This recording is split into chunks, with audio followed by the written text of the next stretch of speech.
Ready? 1. You will do this 4 times with the left, 4 with the right, then 8 times with both, then repeat.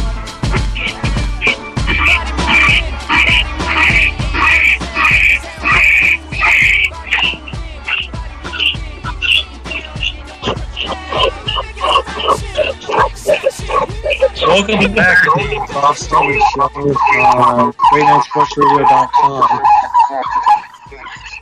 We are here with your Chris. If you want to call in, the 633-7487.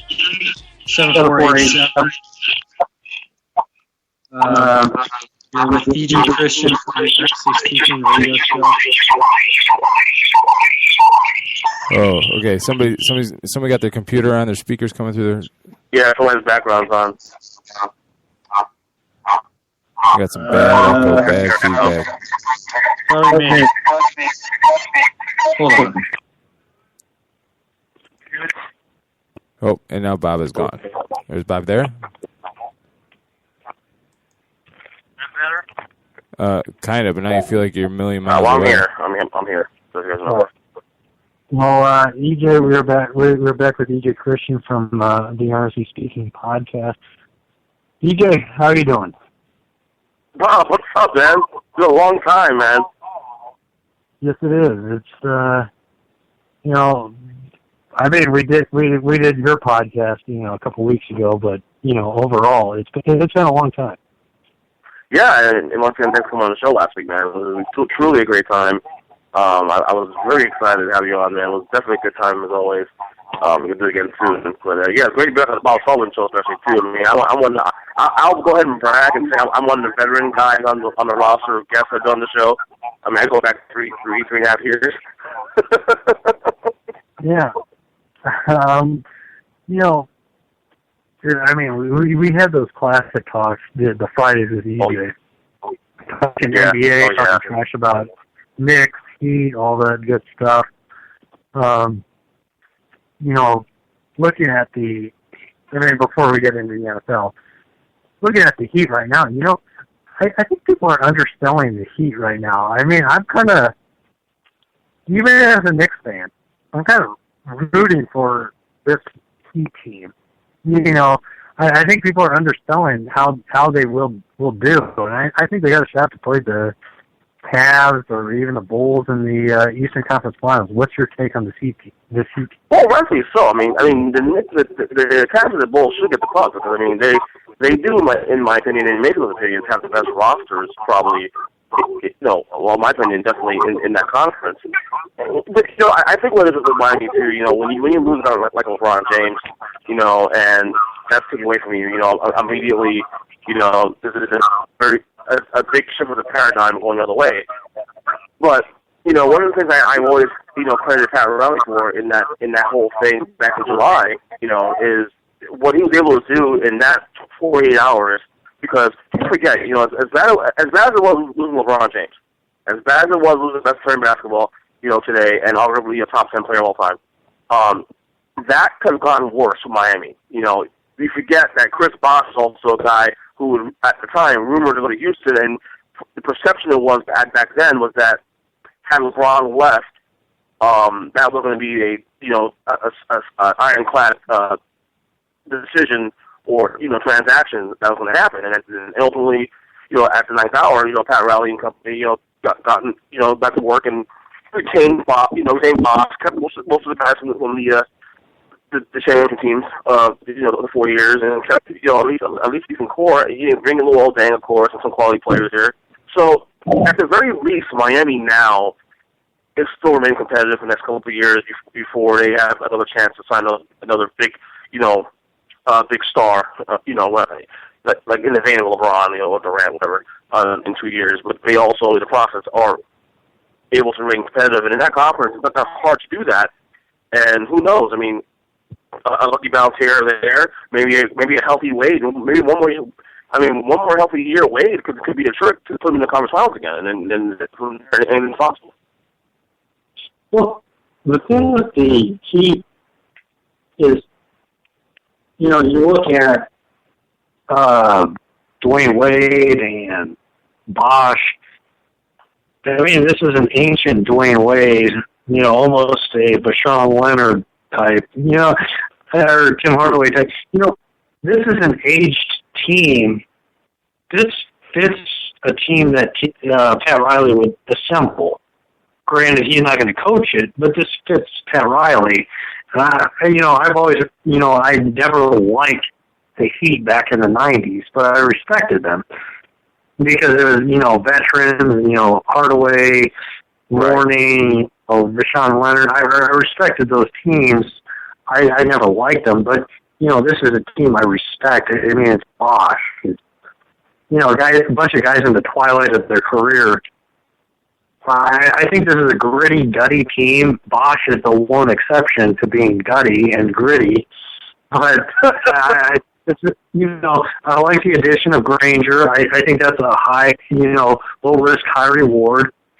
Luol Deng, same thing. I mean, I think they got a lot you can work with. By the way, all the criticism with, what's his name, Eric Spoelstra is he won 50 games without LeBron. It's not like he's a bum coach. He can win. He's a good coach, and I think he can do that with this team. Yeah, and I think when he won initially LeBron before LeBron got here, in my view, wasn't really at that time on the map of the elite teams. I mean, you back then, Cleveland, Boston, Orlando, of course the Lakers on the the Heat were on the radar. So if you're not really truly a diehard NBA fan and don't follow every team in the NBA, you're not going to know that. But once again, Eric Spoelstra, people figure. There are people who think Eric Spoelstra came on board when LeBron was signed here. LeBron and Bosch came down here, and no, he was here for 2 years as head coach, and he was here for for the first 16 years before he became head coach. Being a video coordinator back in '96, working his way up to being assistant coach and whatnot. So it's one of those things where he's earning his stripes now, and the thing is with the criticism, I don't care who says it. To me, it's old now. To me, I'd rather hear his people who are on his level. To me, the comments from like a Jeff Van Gundy or comments from a GM or whatnot, those matter to me because those are the guys who are on his level and then know the game more than further than what we can even comprehend. And if they're saying he's a great coach and possible Hall of Fame coach on the road, then I think more stock in those comments and those opinions than say some random guy on Twitter who wants to have get followers or to have clicks or retweets. I mean, that's what matters to me more than anything else. What's more tangible. And to me, having a Jeff Van Gundy say he can be a Hall of Fame coach going forward, or he sees as a Hall of Fame coach going forward, is to me more tangible than some dude on Twitter trying to make his name. What is your take as far as with the NBA in general? I know this is blasphemy that we've talked to MLB and NBA before NFL this weekend, but right. You look at the NBA. The foregone conclusion is the Cavs, Bulls, Eastern Conference Finals. Do you see that, or am I the only one that doesn't see the Cavs? I mean, I don't see the Bulls as a foregone conclusion. Granted, they have injury history and whatnot.